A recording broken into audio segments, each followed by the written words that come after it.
Bonjour et bienvenue dans ce premier épisode de À travers nos yeux, dédié aux expériences et vécues de nos différents invités. Aujourd'hui, je vous embarque dans une nouvelle aventure, aussi riche du point de vue culturel que professionnel. Nos voyages à travers l'Europe entre découvertes culturelles et rencontres inoubliables. Nous allons partager avec vous les moments forts de cette expérience qui va changer votre manière de voir le monde. Installez-vous confortablement et laissez-vous transporter. C'est parti pour un tour dans l'Hexagone à travers nos yeux. Pour ce premier épisode, nous avons une invitée spéciale, Jaguar, la pépite. Communément appelée Rokhaya. Bonjour Rokhaya. Bonjour Eva. Tu vas bien? Oui, ça va et toi? Pas trop stressée? Non, ça va. Merci d'avoir accepté notre invitation. Tout le plaisir est pour moi. Alors, tu es prête? Oui. On y va? Yes. Alors, qui est Rokhaya? Rokhaya est une jeune étudiante de 24 ans sénégalaise. Je suis née et j'ai grandi au Sénégal où j'ai fait mon cursus scolaire de la maternelle à la terminale. Après le bac, j'ai fait une année à l'université de Cheikh Anta Diop de Dakar. Après le bac, je suis venue en France avec Campus France et là, je suis à l'université. Voilà. Donc, si je comprends bien, tu es venue en France à travers Campus France. Oui. C'est quoi Campus France? C'est une agence? Je sais pas. Tu pourrais nous en parler beaucoup plus? Alors, Campus France est une étape clé des étudiants internationaux qui souhaitent venir faire leurs études en France. Le processus commence par la création d'un compte et dépôt des documents nécessaires. Et avec des CV, une lettre de motivation, un CV et une lettre de motivation avec les bulletins de notes de la seconde à la terminale. Ensuite, il y a l'entretien pédagogique qui permet d'évaluer les motivations et la cohérence du projet académique. Il faut savoir que Campus France, par exemple, moi qui étais à l'université de Dakar, je faisais anglais et il fallait demander en matière similaire à l'anglais pour venir faire les études supérieures en France. Ah, d'accord. En cas d'acceptation, ils accompagnent aussi dans les démarches administratives, notamment pour la demande de visa étudiant. Bien que parfois long, ce processus est bien structuré et aide sereinement son arrivée en France. Voilà, c'est ça. Ah d'accord, donc si je comprends bien, pour venir en France en tant qu'étudiant, il faudra passer par Campus France. Exactement. Puis pour monter le dossier, postuler dans les universités, il faudrait aussi qu'il y ait une cohérence. Genre, tu faisais de l'anglais au Sénégal, il faudrait que ça ait une cohérence entre les deux, une continuité de formation entre les deux. C'est ça. Pour être accepté dans une université française. C'est ça. Ok, d'accord. Rokhaya, oui. Pourquoi la France? Alors, il faut savoir que la France, c'est mon troisième choix.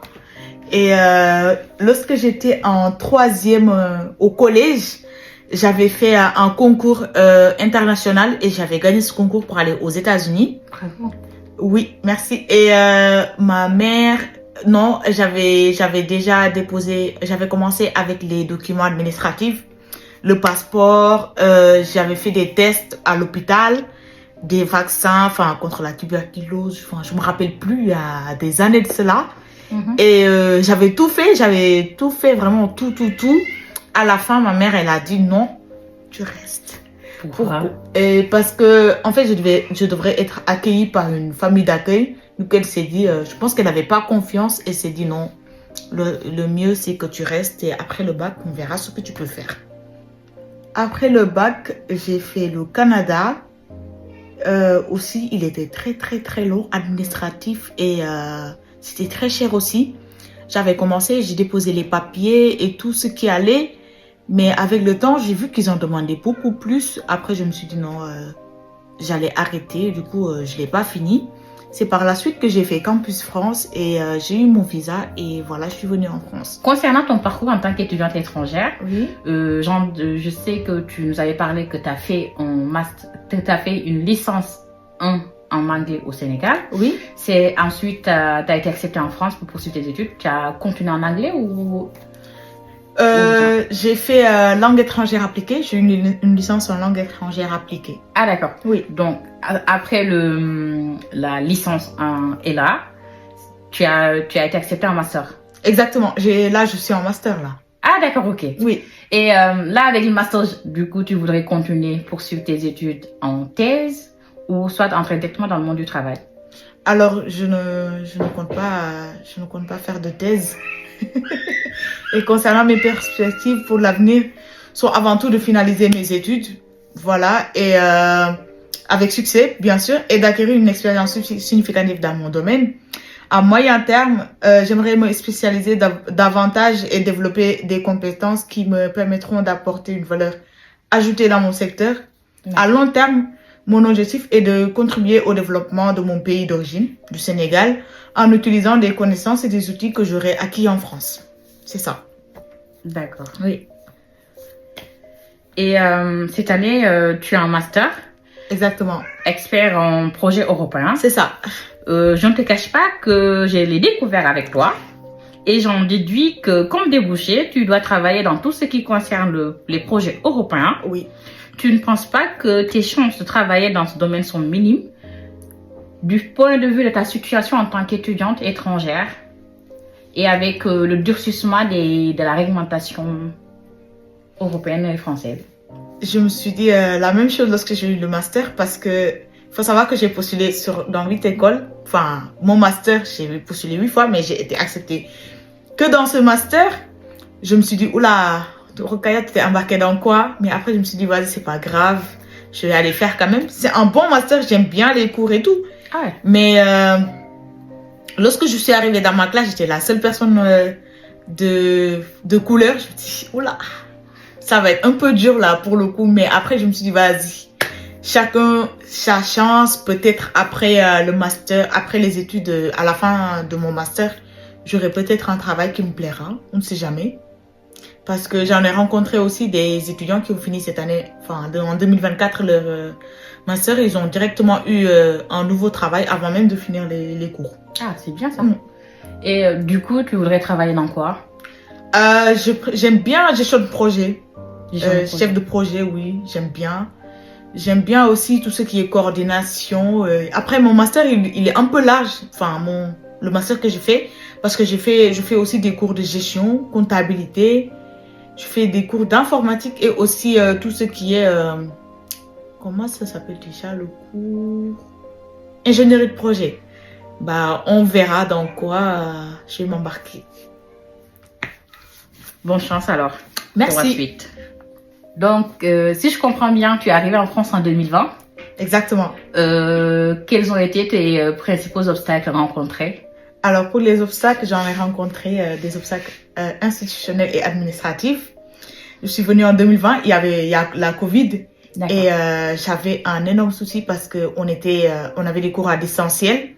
Et aussi, on avait des PC à notre disposition. Il faut savoir que j'étais pas très rapide en saisie. Du coup, j'ai raté beaucoup de cours. J'avais pas de très bonnes notes ma première année et c'était vraiment, vraiment dur.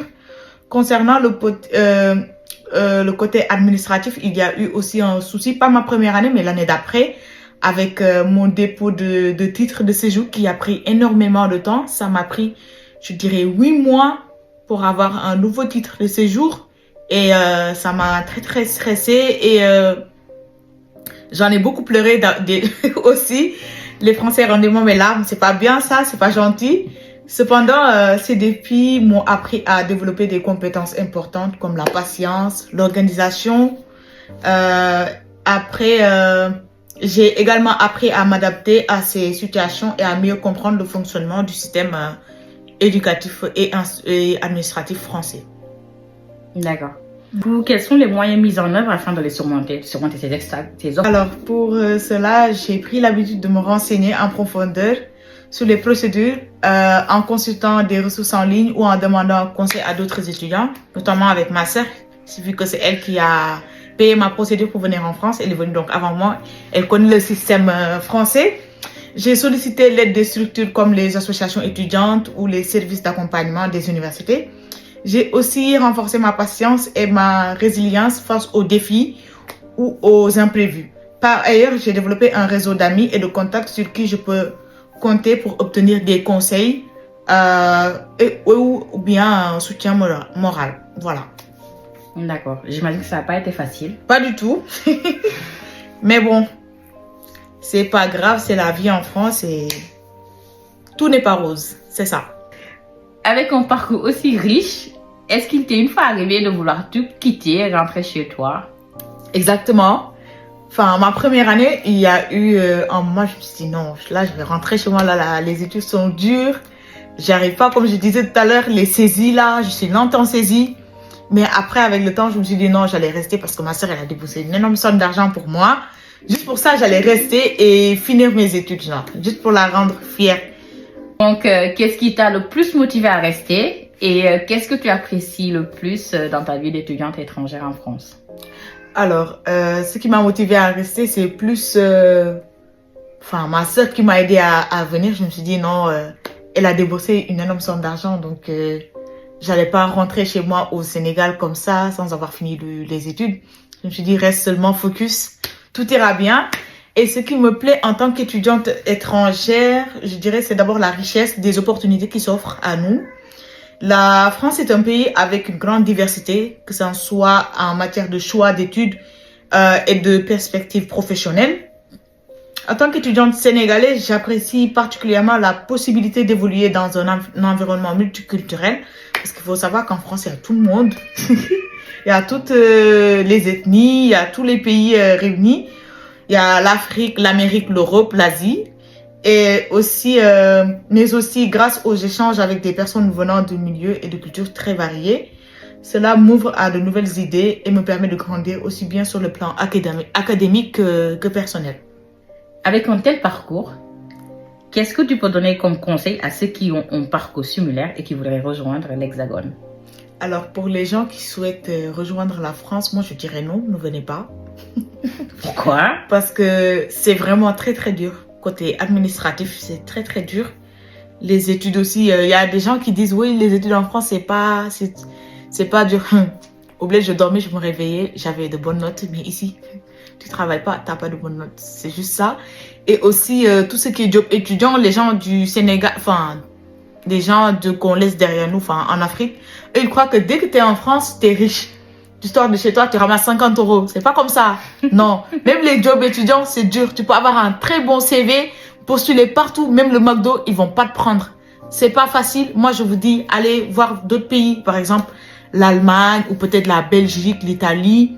Bien que l'Italie, c'est italien et c'est pas, enfin, c'est pas pareil que la France, mais en France, c'est vraiment dur. C'est pas facile. Tout ce qui est renouvellement de titre de séjour, changement de statut, parce que je connais des gens qui ont fini leurs études et qui galèrent à changer de statut. Il y en a même qui perdent leur statut d'étudiant. Oui, leur papier, juste parce que l'entreprise qui veut les recruter, ils mettent du temps à réagir, etc., etc.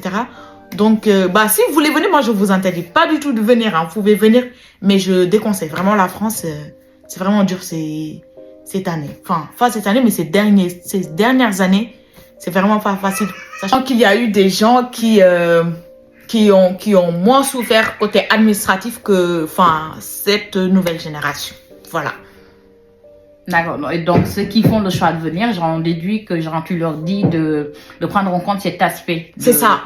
De la France, à savoir la procédure qui est longue. Exactement. Le fait qu'il y a de moins en moins de jobs étudiants et que de prendre en compte le coût de la vie aussi. Oui, le coût de la vie, c'est excessivement cher.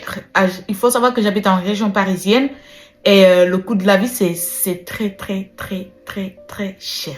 Tout est cher ici. Tu peux aller prendre une baguette, un paquet d'œufs là, tu payes 10,50 €. C'est trop cher. Voilà.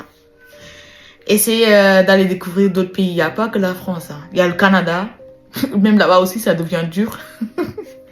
Merci Rokhaya d'avoir accepté de partager ton expérience, ton parcours avec nous. De rien. Qui permettrait à certains étudiants ou certaines personnes qui sont dans ta situation de s'en inspirer et d'évoluer dans leur domaine, ou soit de candidater pour la France ou pour un autre pays. C'était notre premier épisode de À travers nos yeux. Merci de votre écoute et à très bientôt dans un nouvel épisode. N'hésitez pas à vous abonner si vous ne voulez rien rater des prochaines aventures.